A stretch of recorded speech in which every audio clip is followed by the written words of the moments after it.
Hello നമസ്കാരം. ഇന്ന് നമ്മൾ ഒരു പരീക്ഷണം നടത്തി വിജയിച്ച ഒരു റെസിപ്പിയാണ് നിങ്ങളെ കാണിക്കുന്നത് കേട്ടോ. നമ്മളൊരു വിഭവം ഉണ്ടാക്കിയിട്ട് അത് നന്നായി വിജയിച്ച് ടേസ്റ്റൊക്കെ വന്ന് എല്ലാവർക്കും നല്ല ഇഷ്ടമായി എന്ന് പറഞ്ഞാൽ ഭയങ്കര സന്തോഷമായിരിക്കും അല്ലേ.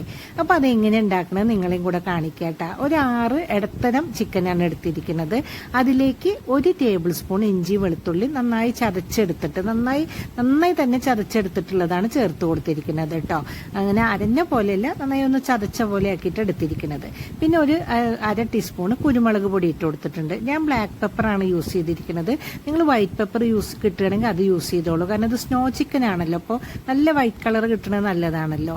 പിന്നെ ഒരു 3/4 ടീസ്പൂണ് ചില്ലി ഫ്ലേക്സ് ആണ് യൂസ് ചെയ്തിരിക്കുന്നത്. മുളക് പൊടി മഞ്ഞൾപ്പൊടി ഒന്നും യൂസ് ചെയ്യുന്നില്ല കേട്ടോ. പിന്നെ പാകത്തിന് ഉപ്പ് യൂസ് ചെയ്യുന്നുണ്ട്. പിന്നെ അത് കഴിഞ്ഞിട്ട് നമ്മൾ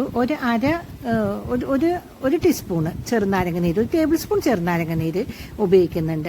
നിങ്ങൾക്ക് ഇത് കുട്ടികൾക്ക് കുറച്ചും കൂടെ നല്ല ടേസ്റ്റിൽ കൊടുക്കണം എന്നുണ്ടെങ്കിൽ ഒരു 2 ടീസ്പൂൺ യോഗേട്ട്, 2 ടീസ്പൂൺ ഫ്രഷ് ക്രീം, പിന്നെ കുറച്ച് വെള്ളം അണ്ടിപ്പരിപ്പും കൂടെ അരച്ചതൊക്കെ ചേർത്തിട്ട് വേണമെങ്കിൽ പുരട്ടി വേവിച്ചെടുക്കാം കേട്ടോ. ഞാൻ അതൊന്നും ചേർത്തിട്ടില്ല കേട്ടോ, കാരണം ഹെവി ആവേണ്ട വെച്ചിട്ട് അതൊന്നും ചേർത്തിട്ടില്ല. നിങ്ങൾക്ക് കുട്ടികൾക്ക് കൊടുക്കണമെങ്കിൽ അങ്ങനെയും കൂടെ ചെയ്യാം കേട്ടോ.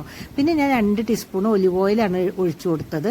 പിന്നെ 1 teaspoon Italian herbs, mixed herbs ആണ് യൂസ് ചെയ്തിരിക്കുന്നത്. അതെല്ലാം സൂപ്പർ മാർക്കറ്റിലും വാങ്ങിക്കാൻ കിട്ടും കേട്ടോ.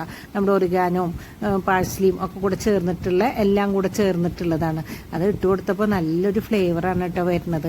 അപ്പോൾ അതിൻ്റെ കൂടെ ഒലിവ് ഓയിലാണ് നന്നായി യോജിക്കുക. പിന്നെ ഒലിവ് ഓയിൽ യൂസ് ചെയ്യാൻ കാരണം എന്താണെന്ന് വെച്ചാൽ നമ്മൾ ബട്ടറും നെയ്യൊക്കെ ഉപയോഗിക്കുമ്പോൾ ഒരു മഞ്ഞ കളർ വരും. അത് വരാതിരിക്കാനാണ് ഒലിവ് ഓയിൽ യൂസ് ചെയ്തത് കേട്ടോ. പിന്നെ നല്ല ഹൈ ഫ്ലെയിമിൽ ഇട്ടിട്ട് 2-3 മിനിറ്റ് തുറന്ന് വെക്കുമ്പോൾ തന്നെ ചിക്കനിൽ വെള്ളം ഇറങ്ങും. അത് നമ്മൾ മൂടി വെച്ചിട്ട് മീഡിയം തീയിൽ വേവിച്ചെടുക്കുകയാണ്. അപ്പോൾ ചിക്കനൊക്കെ വെന്തു, ആ മസാലയൊക്കെ അതിൽ പരണ്ട് വന്നു കേട്ടോ.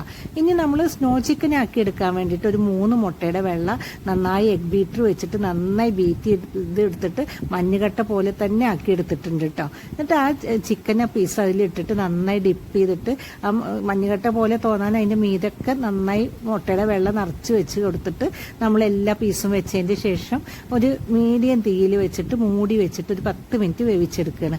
നമുക്കിത് ആവി കയറ്റി എടുക്കാം, എയർ ഫയറിൽ ചെയ്യാം. ഞാൻ ഇതിൽ ഓയിൽ പരട്ടി കൊടുത്തിട്ടില്ല കേട്ടോ പാനിൽ, പക്ഷെ കുറച്ച് ഓയിൽ പരട്ടി കൊടുക്കണം നല്ലതാണ്. കാരണം വെച്ചാൽ തീരെ ചൂട് തട്ടിയിട്ട് അടിഭാഗം ഒരു മഞ്ഞ കളർ വരാതിരിക്കാൻ അത് വളരെ നല്ലതാട്ടോ. അല്ലെങ്കിൽ ഒരു വാഴയിലയിൽ ഓയിൽ പരട്ടി വെച്ചിട്ടോ അല്ലെങ്കിൽ ഫോയിൽ പേപ്പറിൽ ഓയിൽ പരട്ടിയിട്ടോ നിങ്ങൾക്ക് ഇത് ചെയ്യാം കേട്ടോ.